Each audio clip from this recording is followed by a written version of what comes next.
There comes a moment when a person is confronted by something they do not want to be true, a fact they would rather dismiss, a contradiction they want to avoid, a consequence they do not want to accept. In that moment, the question is no longer about intellect or education. It is a question of integrity and conscience. Is the person willing to submit their intellect to the truth? Reason does not become sound because it produces the conclusion a person wants or makes a person comfortable. Reason becomes sound when it conforms the mind to reality, even when it corrects us.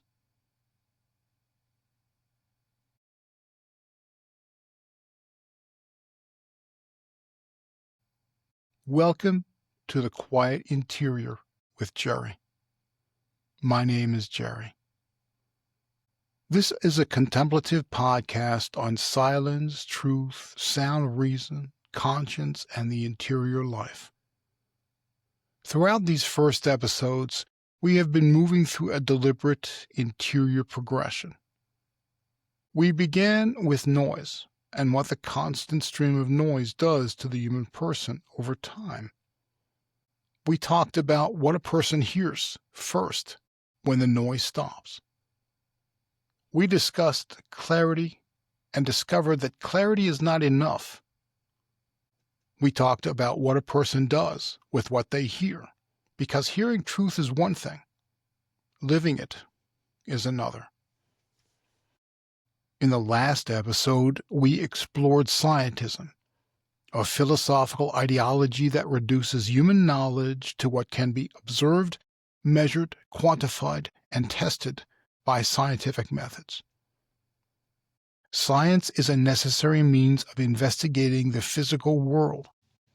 Scientism is not science. Scientism takes the scientific method and attempts to turn it into the measure of all that is real and true. In the wake of scientism, modern culture stops asking the questions science does not have the capacity to answer. What is good? What is just? What is a human being? What makes an action morally right or wrong? What is the purpose of freedom? Why does anything exist at all? What does the truth require of me? These questions are not meaningless simply because they cannot be put under a microscope and quantified. They are foundational questions of the human person. They determine what kind of person and what kind of civilization we become. To ask and answer them requires the ability to think critically, understand sound reason, and make right and true decisions that form the person's life. First, we must understand what sound reason is.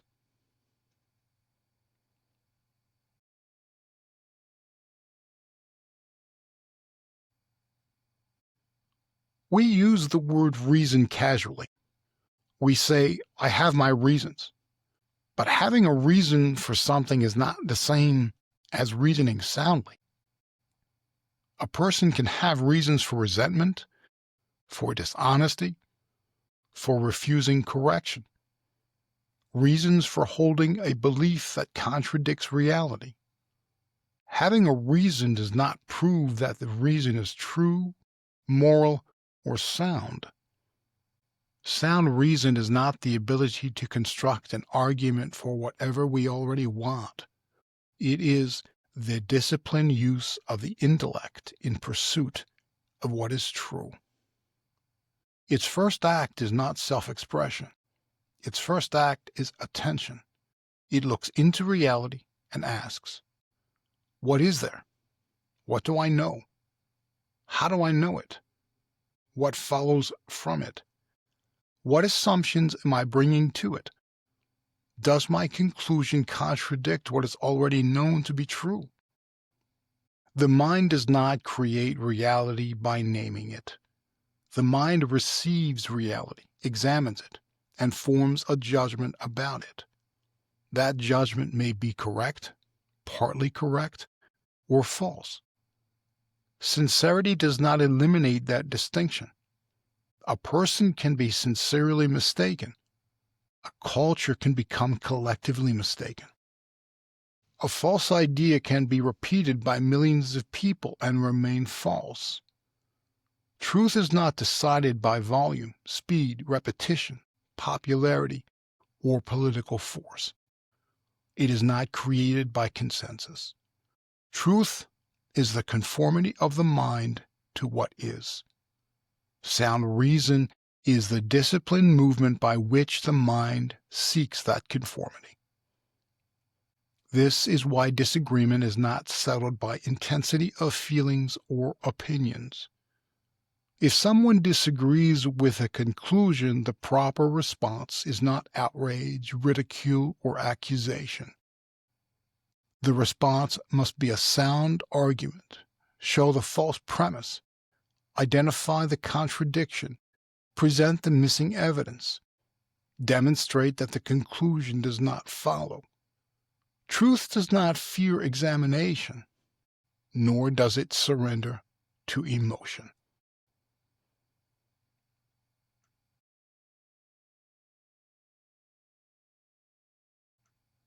Imagine that someone says something about you that immediately provokes anger. Before you have examined the words, you feel your body respond. Your breathing changes, your muscles tighten, your mind begins preparing its defense.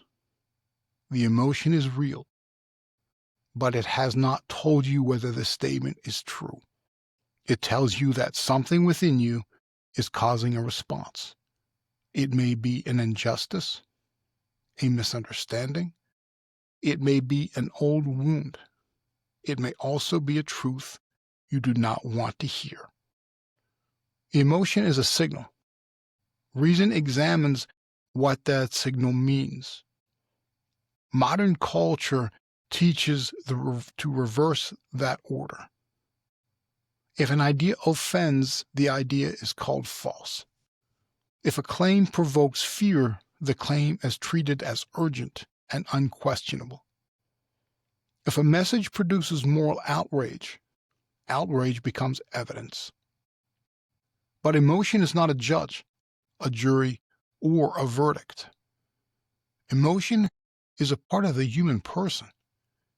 It must be heard, understood, and properly ordered. It must not be enthroned as sovereign. Sound reason does not suppress emotion. It refuses to let emotion perform a task it was not made to do.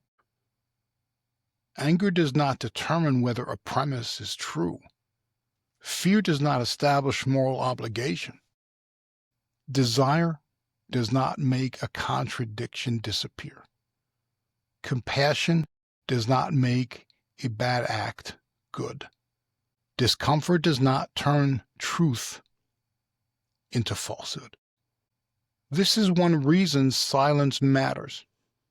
Silence provides a pause between the interior reaction and the exterior response. Within that silence, the person can ask, "What am I feeling? Why am I feeling it? What is objectively true? What is the right response?" That pause is one of the places where human freedom is recovered.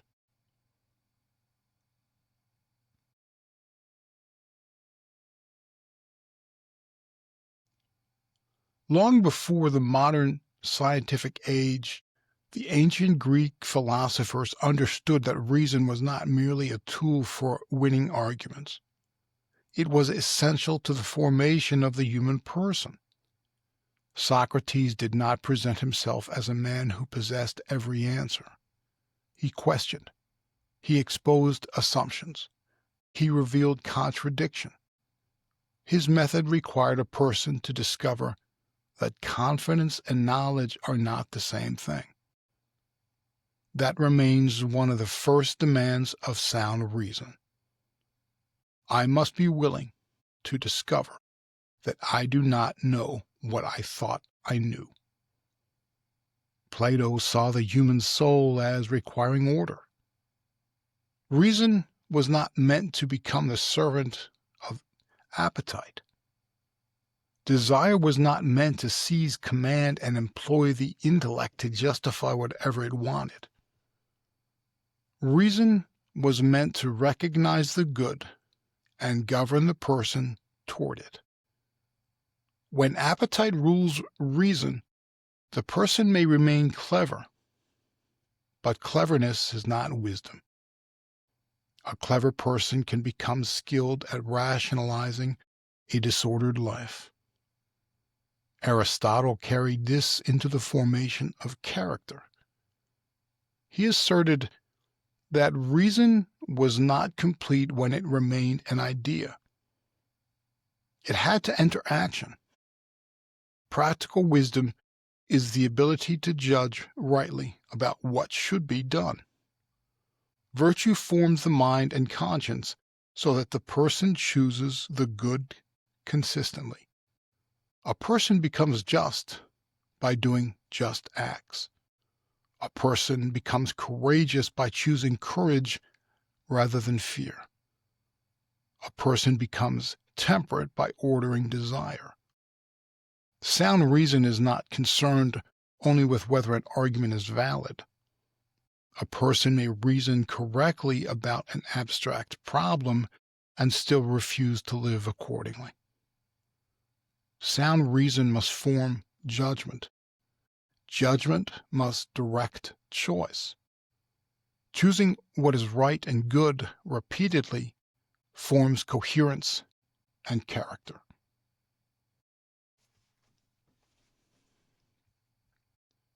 Vice clouds judgment because the person begins needing falsehoods to protect a chosen way of life.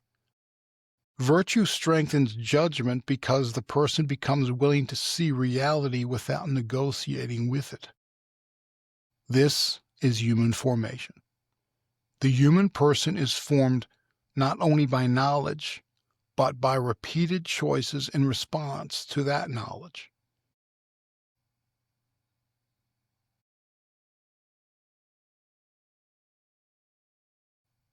We do not need to begin with religious beliefs to recognize the necessity of sound reason. Every meaningful conversation already assumes certain principles. A thing cannot be both and not be in the same respect at the same time. A conclusion must follow from its premise. Evidence must be relevant to the claim. The meaning of words cannot be changed halfway through an argument simply to preserve the conclusion. Personal attacks do not prove an argument false. Popularity does not prove an argument true. Correlation does not automatically establish cause. These are not religious impositions. They are the disciplines required for the mind to distinguish truth from error.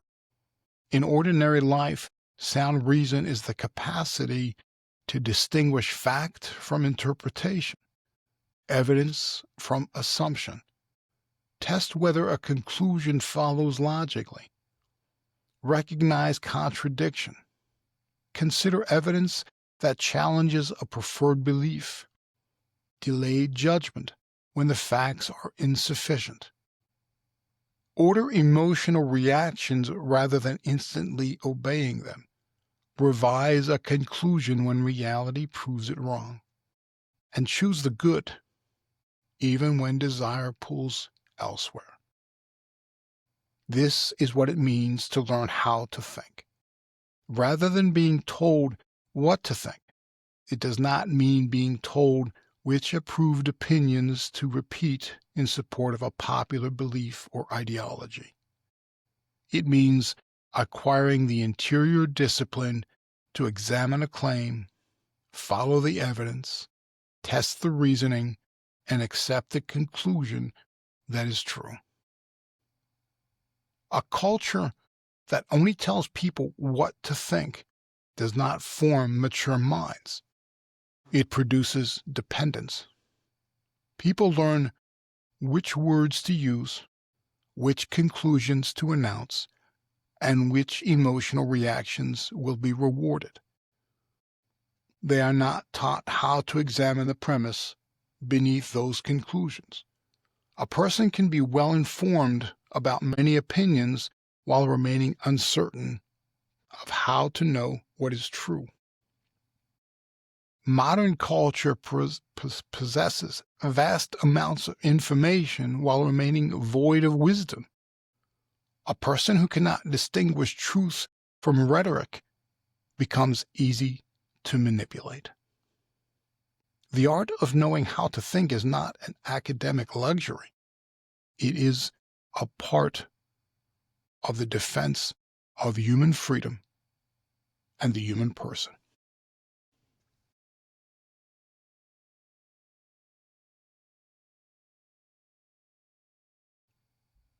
The greatest obstacle to sound reason is not necessarily a lack of intelligence. It is pride. Pride does not merely say, I know. Pride says, I will not permit myself to be wrong. Once the mind assumes that position, reasoning becomes self-protection. Evidence is selected rather than examined. Questions are treated as threats. Opponents are dismissed rather than answered. Contradictions are explained away. Language is adjusted until a preferred conclusion can no longer be challenged. This is not sound reason. It is the intellect serving the ego. Humility places the intellect back in its proper relationship with reality. It says, reality does not depend upon my permission. Truth existed before I recognized it. My knowledge is real, but fallible and limited. I can misunderstand. I can be deceived. I can deceive myself. I can hold a belief because it protects something I do not want to surrender. I can change my mind when truth requires it. Humility is not intellectual weakness. It is the strength to let reality correct the mind. Without that strength, the person does not reason toward truth. They reason around it.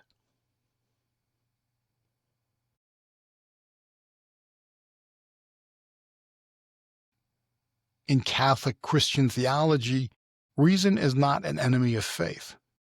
God is the source of both the created order and the human intellect that examines it. Truth cannot ultimately contradict truth. The natural light of reason allows the human person to know real things about the world, the moral order, human nature, and even the existence of God. Revelation does not destroy that capacity. Grace does not erase nature. Faith does not ask the intellect to become irrational. Faith receives truth revealed by God, truths that the unaided human intellect could not have discovered on its own, and does so in a manner consistent with reason. St. John Paul II described faith and reason as two wings by which the human spirit rises toward the contemplation of truth. The image matters because one wing is not meant to cut off the other. When reason is severed from faith, it becomes narrow, self-enclosed, and reductionist. It asserts that only material reality exists because material reality is all its instruments can measure. When faith is severed from reason, belief can become sentiment, superstition, private interpretation, or a spiritual self-deception. The person begins calling every interior movement the voice of God without testing its source, meaning, or fruit. Authentic faith and sound reason protect each other from those distortions. Reason asks whether our interpretation is coherent. Faith keeps reason open to the fullness of reality. Scripture gives us a direct command. Test everything. Hold fast what is good. That is not an invitation to suspicion for its own sake. It is a call to discernment. Catholic Christian theology does not call a person to believe every voice, teacher, feeling, or claim of spiritual authority. Each must be tested against the truth. Conscience must be understood in this light. Conscience is not a private power that invents moral truth. It is a judgment of reason concerning the moral quality of a concrete act. That judgment must be formed. It must be educated. It must be brought into conformity with the truth and the good. A sincere conscience can still be mistaken. Calling something a matter of conscience does not place it beyond examination. It makes the formation of conscience more important. The natural moral law expresses a truth written into the nature of the human person. Through reason, the human person possesses a capacity to discern good from evil, truth from falsehood. Sin wounds this capacity. Fear distorts it. Desire pressures it. Culture conditions it. Habit dulls it. Grace heals and elevates the person. It does not make truth unnecessary. In Catholic Christian theology, submitting to the authority of sound reason reaches its fullness in submission to the God who is truth itself. This is not blind submission to power. It is the surrender of the created intellect to the uncreated wisdom from whom reason receives its light.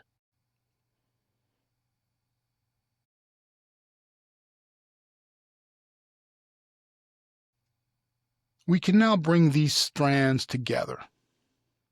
Sound reason requires at least 5 things. The first, reality. The mind must begin with what is real, not merely with what it wants, fears, imagines, or has been told. The second, claims cannot contradict one another. Conclusions must follow from true or reasonably established premises. We must distinguish what is known from what is assumed, what can be demonstrated from what is suspected, and fact from interpretation. Reason cannot be called sound if it calculates efficiency while ignoring whether the intended act is good or evil. A perfectly efficient injustice remains an injustice. The person must remain willing to be corrected by truth. Without humility, the other 4 conditions will eventually be manipulated to protect itself. Sound reason asks more than mental ability. It asks for interior order. It asks emotion to take its proper place. It asks desire to accept limits. It asks the will to choose what the intellect recognizes as true and good. It asks the ego to release its demand to be right. This is why reason has authority. Not because reason is an external ruler imposing itself upon the person. Because truth makes a rightful claim upon the intellect, the conscience, and the life. A person is free to reject that claim. They are not free to make the consequences of falsehood disappear.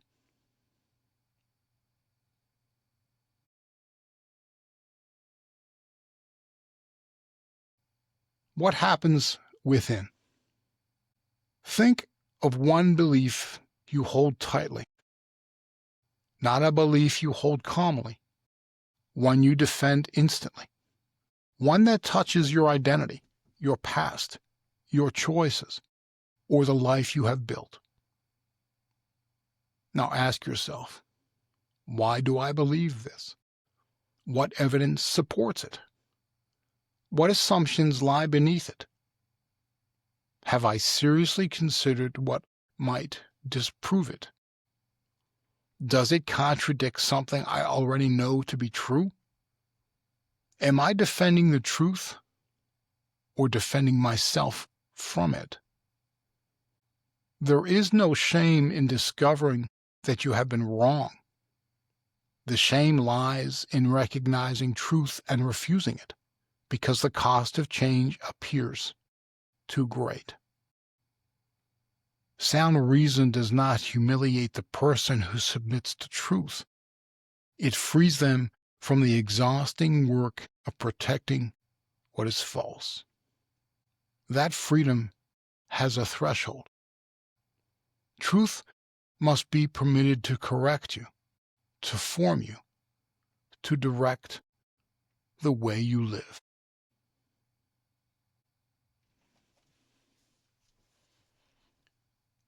In this part 1, we have explained what sound reason is. We have discovered that it is not opinion, emotion, cleverness, consensus, or scientific measure alone. Sound reason is the disciplined conformity of the intellect to reality, guided by logic, evidence, moral truth, and humility. But understanding the definition is not the same as living it. The more difficult question remains: how does a person submit to the authority of sound reason? What must take place within us when truth contradicts what we want, think, or feel? How do we separate fact from interpretation? How do we test our assumptions? How do we order emotion beneath sound reason? How do we receive correction without becoming defensive? How do we form the conscience? How do we live according to truth that may demand surrender, sacrifice, repentance, or change? That is part 2. Not simply what sound reason is, but how to place our beliefs, decisions, emotions, and actions beneath its authority. Do not begin by asking whether the truth agrees with you. Ask whether you are willing to agree with the truth. My name is Jerry. This is The Quiet Interior with Jerry. Thank you.